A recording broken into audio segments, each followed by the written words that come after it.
Welcome. Today we're going to talk about a movie that is both obscure and not.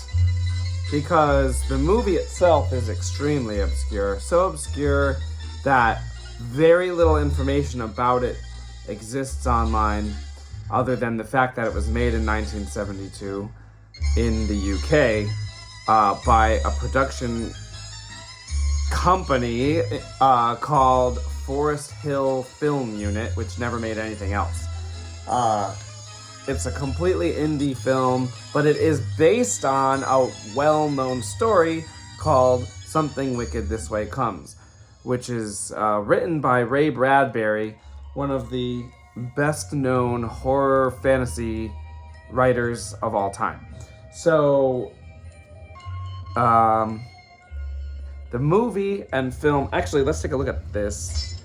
This is... let's blow that up a little bit. So this is the cover of the original novel, which I think looks awesome. Something Wicked This Way Comes. And so it's about two kids who... Actually, the original novel is set in like the Midwest, United States. But the film is filmed and set in the UK in the modern day of 1972, even though the book was written 10 years earlier. So anyway, it's about two kids. They're hanging out. They're probably about like 12 or 13. And a carnival comes to town in October. And they make a point of saying that that carnivals don't usually come this time of year. They usually come in the summer or maybe September. It's supposed to be like a Halloween story. They say at the beginning that Halloween came a week early this year, because all this creepy stuff happens. So I tried to read the book. I got about a third of the way through it, and I had to abandon it, which unfortunately is going to be an unappreciated fact or opinion that I couldn't get through the book, because I know some people really like the book. There's not enough going on in it for me. It's basically about two kids. They go to the carnival, and the carnival's creepy. Okay. There's a creepy guy that runs the carnival. His name's Mr. Black. He's also known as the Illustrated Man because he's covered in tattoos, and I guess in 1962 that would have been quite uncommon.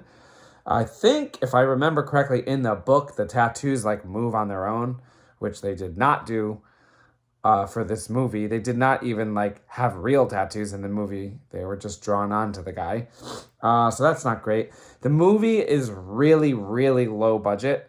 I mean, it's not zero budget, because they definitely like went out and bought makeup, because there's this part where there's a freak show that freaks the kids out, and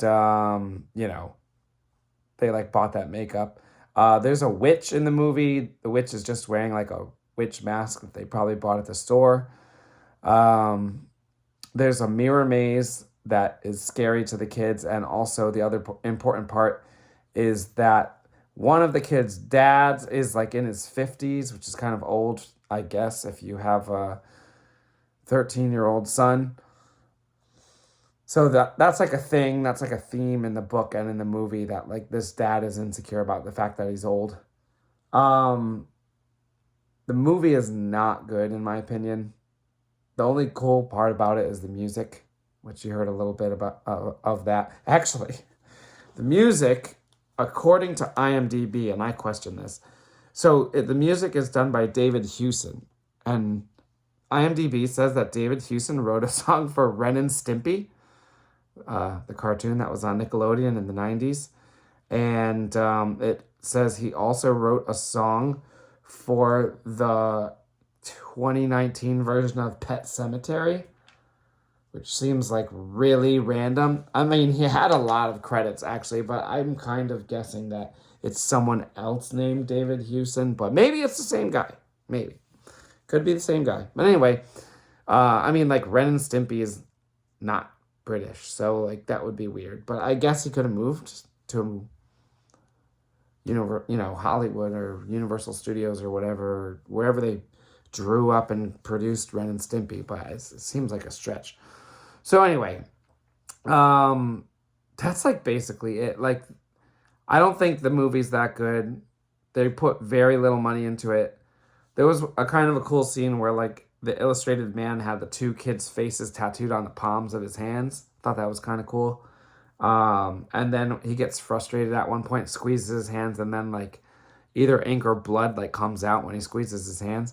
That was cool. That was a cool idea. I mean, the thing is, any cool bits of this movie, like no filmmaker thought of them. They took it from a book that was already successful, and I'm pretty sure this is like an unauthorized version of the book, even though they use the same exact title. So I'm not really sure there's any like creativity, like as far as from the filmmakers go. Something Wicked This Way Comes was made into a movie in like 1983 that Disney did, and I haven't seen that version yet, but I've read that it is one of the darkest Disney movies of the 80s. And probably one of the darkest Disney movies ever to get the actual Disney name attached to it. If you didn't know, Disney owns a lot of other companies. Some they created themselves and some they acquired. And they usually release the more adult type content through these other companies. Like over the years, they did Touchstone, they did Buena Vista. Now they own like 20th Century Fox. So like they can just release stuff through 20th Century. They own Miramax. So like, Hellraiser, like most of the Hellraiser movies are technically Disney movies because Disney owned Miramax like by the time Hellraiser 3 came out, I think. And then like Pulp Fiction is technically a Disney movie, and like Kill Bill and stuff, because those are Miramax movies. But anyway, Something Wicked This Way Come 1983 had the actual Disney name attached to it. So I guess, that's unusual. But last comment really, I think, I will say two things about this. I can't give the movie credit, but the story. But the movie gets one credit here. Horror in the 30s and 40s was all adult characters.